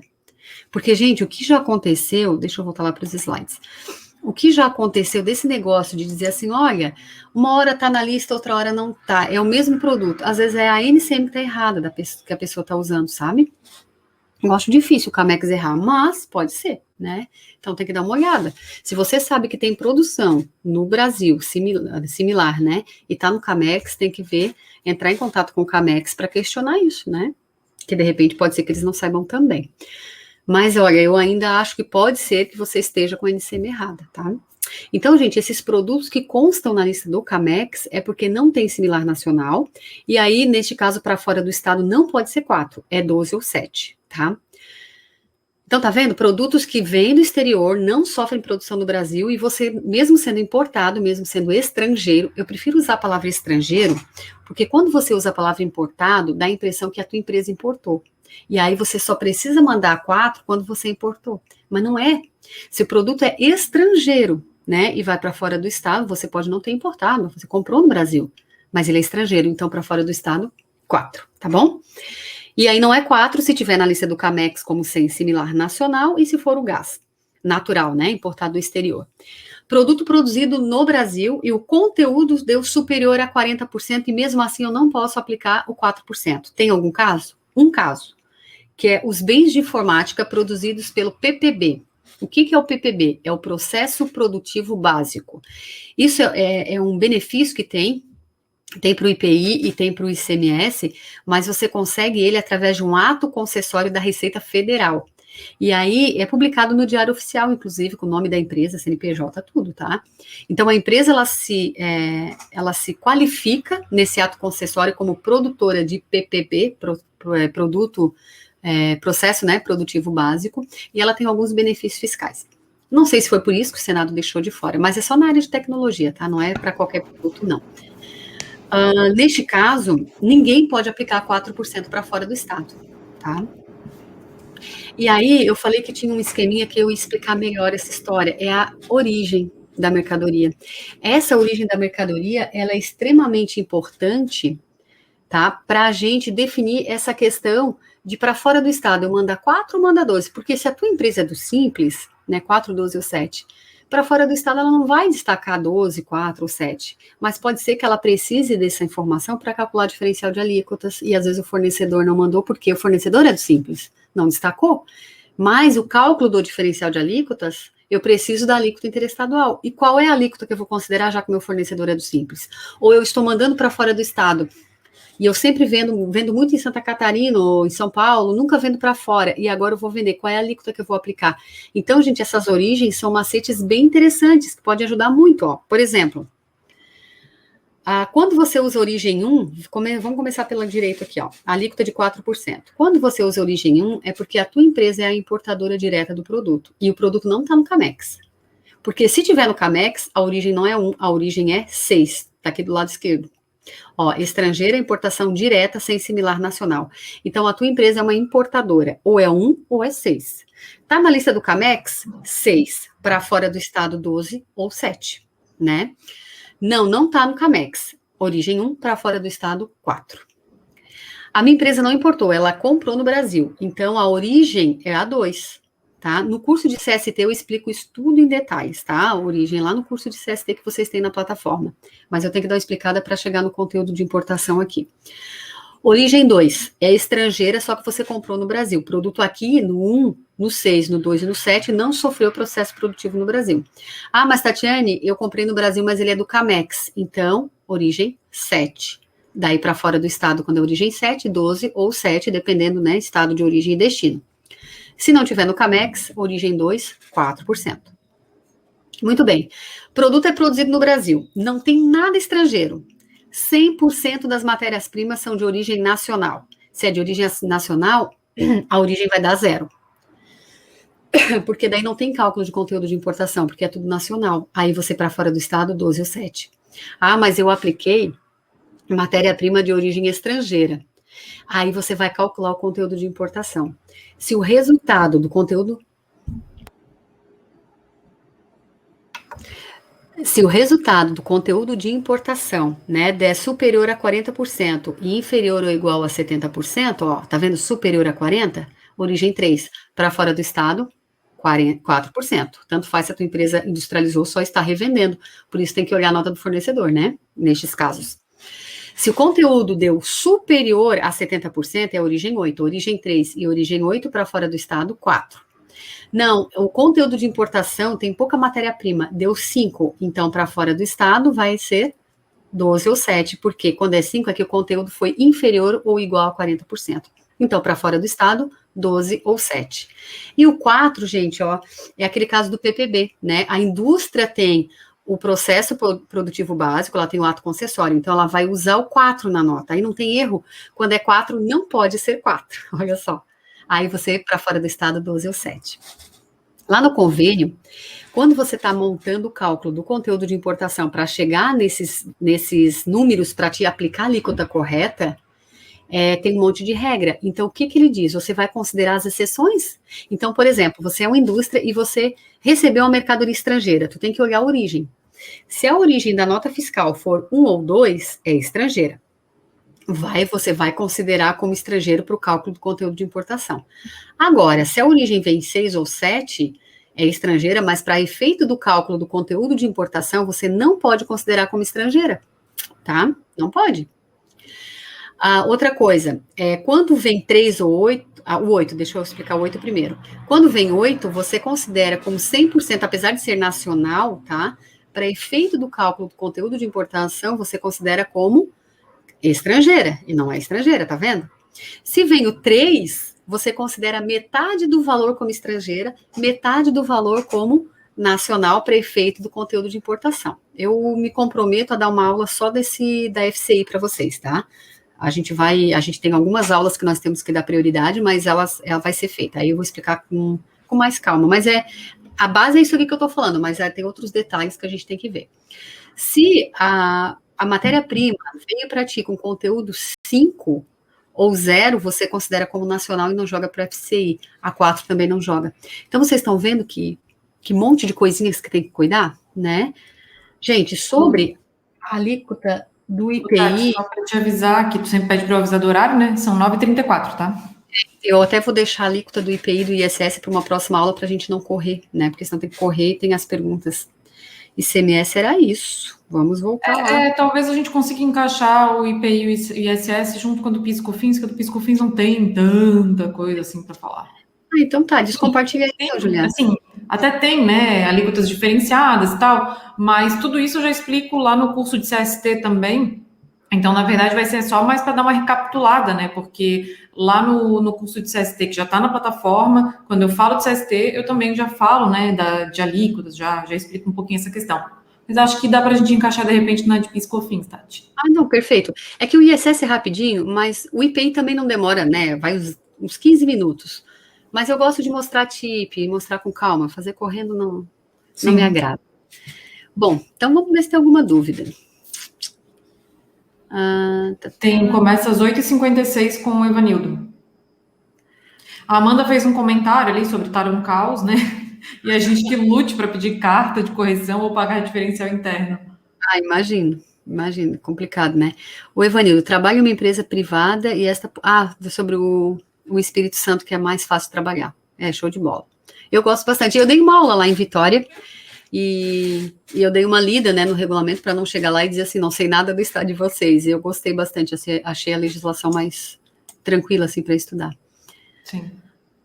Ó, a Cláudia disse que usou já a tua técnica, ó. Fez com uma amiga do trabalho e foi muito melhor o entendimento. Show de bola. Bom, show de bola. Isso tá um caos.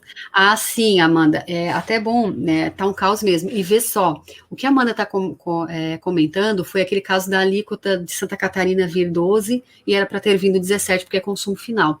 E já faz, olha, vai fazer um ano já, né? Em março faz um ano e ainda incomoda. Mas assim, muitas vezes é porque a empresa lá não quer saber disso. Eles colocam o padrão 12 e aí sabem que o destinatário é obrigado a recolher a diferença, né? Essa vou mandar 12, ele lá recolhe e tá tudo certo. E só que daí isso dá um transtorno daqueles pra gente. E se a pessoa lá não sabe, né, o Juliano, lá na ponta, ou na correria, porque é uma correria, né, no dia a dia, passa. Daqui a pouco o Estado vem com uma área fiscal, né? Evanildo, sobre este caso de compra para uso e consumo, já na ordem de compra indico que usarei o item para uso e consumo ativo mobilizado. Faço constar a base legal e exijo que venha a 17. Está dando certo. Ó, perfeito. Está dando certo. Que bom. Que bom, Evanildo. Show de bola. Henrique. Ó, o sobrenome do Henrique eu não sei falar. É chique, né? Carrascosa. Ó. Aí sim, né? Bom, é mais interessante pagar o DIFAL interno, pois sobre o ICMS na nota incide tributos federais. Ah, e sobre o DIFAL interno recolhido por quem compra não incide nada a princípio. Olha, o comentário do Henrique é bem importante. Sabe que eu nunca me liguei. Por isso que é bom a gente conversar e ter pessoas de áreas, né, diferentes. Porque eu sempre falo que é mais fácil recolher o DIFA para efeito do trabalho que dá mesmo. Porque tu convencer a pessoa a emitir nota complementar e ele conseguir validar uma nota complementar, que ela é chatinha, dá muito mais trabalho do que só recolher o DIFA. E o que o Henrique falou faz bem sentido, né, Juliana? Porque se ele emite nota complementar, ele vai colocar isso no preço de venda, logo tem um monte de tributo. Para IRPJ, CSLL, sim. Para PIS e COFINS, daí tem a discussão do ICMS na base do PIS e COFINS, né? Mas para IRPJ, CSLL, sim. É isso aí. A não ser que a gente esteja falando de uma empresa de lucro real, né? Porque aí a IRPJ, CSLL no lucro real leva em consideração a receita bruta, menos, né, todos os tributos, etc. A Márcia também, ó, o sobrenome, a Koziski. Agora eu estou gostando de ler os nomes hoje. Koziski. Um cliente beneficiamento têxtil faz industrialização por encomenda. E na 5124 e 5125 devolve insumos com destaque de ICMS, mas estava devolvendo com alíquota de 17. Um cliente, peraí, o correto é 12 para insumos, certo? As notas que foram emitidas com destaque de 17, teria alguma forma de creditar a diferença para maior? O que a Márcia está colocando também é bem interessante, porque o Estado, na legislação, ele diz que a indústria têxtil não pode destacar 12, que é aquela regra lá do 12 para o 17, Santa Catarina, né? Só que tem um monte de COPAT, um monte, tá? Não é uma nem duas, várias, que eu acho que o pessoal não se conformou, porque é indústria têxtil, né? Que no caso das facções, né, que faz industrialização por encomenda, a gente chama mais de facção, elas podem sim destacar 12, apesar de ser uma indústria, porque o Estado entende que para esse caso específico não entraria naquela regra. Então, o que a Márcia falou, ok, destacaram 17, mas o Estado está entendendo que é 12. Ô, Márcia, quando é destacado a maior, né, na nota fiscal, não tem previsão legal de você simplesmente creditar essa diferença. Você tem que pedir para o Estado restituição. Então, tu podes colocar lá no site, né, da Secretaria da Fazenda, tem uma lupinha, restituição de tributos. Vai abrir o formulário, você preenche o formulário, anexa toda a documentação que comprove que foi destacado 17 e isso não foi repassado para o cliente, né? Foi repassado só, não agregou custo, digamos, e aí o Estado vai te autorizar o crédito, tá? Sem autorização é um risco que você corre. Eu conheço algumas empresas, não é uma nem duas, inclusive escritórios de contabilidade, eles me contam, que o cliente sempre acredita, ele pagou a maior, ele vai lá porque tem DECIP para isso. E ele faz o crédito. Ah, tem DECIP, eu faço. Mas não é porque tem DECIP, né? DECIP é uma obrigação específica aqui de Santa Catarina, que é como se fosse o ajuste pré-FD. É a mesma, a ideia é a mesma, tá? Pré-FD tem um ajuste, quando é crédito, assim, crédito presumido, crédito extemporâneo, né, crédito por erros, e para fins da DIM nós temos o DECIP, que tem a mesma lógica. Então tem gente, Márcia, que simplesmente vai lá e acredita essa diferença, mas não tem previsão legal. O que tem previsão legal nos estados é quando é pagamento maior, quando você erra a guia. Apurou a mais, daí fez uma guia maior. Aí é só ir lá e pagar, fazer a diferença como crédito. Isso tem previsão legal. Agora, quando é destacado no documento, tem que pedir autorização, tá? Senão é muito arriscado. Então, eu sugiro isso, pedir autorização do fisco, né, através do pedido de restituição. Como aqui a questão é de Santa Catarina, diz a regra, né, que o Estado tem 30 dias para fazer a restituição, para deferir ou indeferir o pedido. Então, quer dizer, em 30 dias você já vai ficar sabendo, tá rapidinho. Mônica, uma dúvida. Comprei um produto fora do estado que veio com a redução de base de cálculo e no meu estado também tem redução. No caso de aquisição para uso e consumo, o diferencial será considerado? Então, isso nós vamos conversar na aula de diferencial de alíquotas, mas quando a carga tributária efetiva interna, porque daí neste caso, Mônica, entra na carga tributária. Então, vamos supor que é aquela máquina industrial. Geralmente, quando o pessoal me pergunta isso, é aquelas listas de máquina industrial. A máquina industrial, ela tem uma carga tributária efetiva interna de 8,8, né? Porque ela tem alíquota, tem a redução de base e dá 8,8. A interestadual também é 8,8. Aí, o que acontece? As cargas tributárias são idênticas. Então, 8,8 interno, 8,8 interestadual, dá zero. Daí não tem diferencial de alíquotas, tá? Ó, redução tanto no estado quanto no de origem. O que tu tem que ver é a carga efetiva. Gente, a carga efetiva é muito simples. Você pega a alíquota integral menos o percentual de redução. O resultado é a carga tributária efetiva. Por exemplo, se for a máquina industrial, Santa Catarina é 17. 17 menos 48,23, que é o percentual de redução, está 8,8. Então, você faz isso. Se as cargas tributárias forem iguais, não tem DIFA para recolher, tá? A Amanda colocou ali, né, que é muitas alíquotas em todas as situações, nos supermercados. Supermercado, olha, né? Supermercado é complicado, é muito sem um bom software não tem como, né, Tati? Não é possível, né? Imagina tu, a não ser que você pegar todo dia, pegar uma lista gigante e tirar 1 hora, 2 por dia para olhar um pouco por dia, né? Ter uma visão, para ter uma ideia. Porque, olha, é tempo, porque é muito produto, né? Só iogurte, imagina a quantidade que tem, porque é código diferente, né? Marca diferente. Só por aí a gente já vê. Sim. Acho que era isso, né? Se alguém tiver mais alguma pergunta, fiquem à vontade. Eu vejo assim que a alíquota, o pessoal tem muita dúvida no diferencial de alíquotas, né? Por isso que essa aula é tão importante, que daí depois a gente vai ver quanto que a gente vai colocar a questão do diferencial, daí já foi feita uma parte, né? Daí a gente só fala do diferencial. Porque para entender a diferença de alíquotas, né? Diferencial de alíquotas, precisa entender de alíquotas. Exatamente, senão não vai. Não, é isso aí. Um recado, quinta temos aula? Sim, quinta aula aberta. Se vocês quiserem, mandem o link para os colegas de vocês, vai ser uma aula bem legal. E, curiosamente, né, a Gabi, ela já foi nossas alunas, né, Tati, de cursos presenciais, é nossa aluna aqui na SMR também, mas ela também é professora e também é coordenadora de departamento fiscal de uma grande importadora, uma indústria importadora já há mais de 12 anos que ela trabalha lá nessa empresa. E ela se ofereceu para falar de classificação fiscal, a gente super aceitou, né, Tati? Fizemos um super convite, e aí, então, na quinta-feira vai rolar essa aula, acho que vai ser bem, bem legal mesmo. A gente vai estar acompanhando, né, Tati? Claro, a aula vai ser dada por ela, mas a gente vai estar acompanhando aqui também. Então, quinta aula vai ser aberta, tá? Se vocês perderem, não tem problema, porque quem é aluno vai ter acesso à gravação, mas quem não é aluno só vai ter acesso à aula durante a aula ao vivo. Vai ser aqui no YouTube também, o link é aberto, né? Então, porque vai ser para todo mundo. Aí é só entrar no canal, se inscrever, botar o sininho ou manda o link pro colega, que quinta-feira vai rolar essa aula às 8 horas da noite, tá bom? Então, gente, não chegou mais nenhuma dúvida, né? A gente ficou aqui fazendo uns avisos paroquiais para ver se nesse meio tempo vinha mais alguma coisa.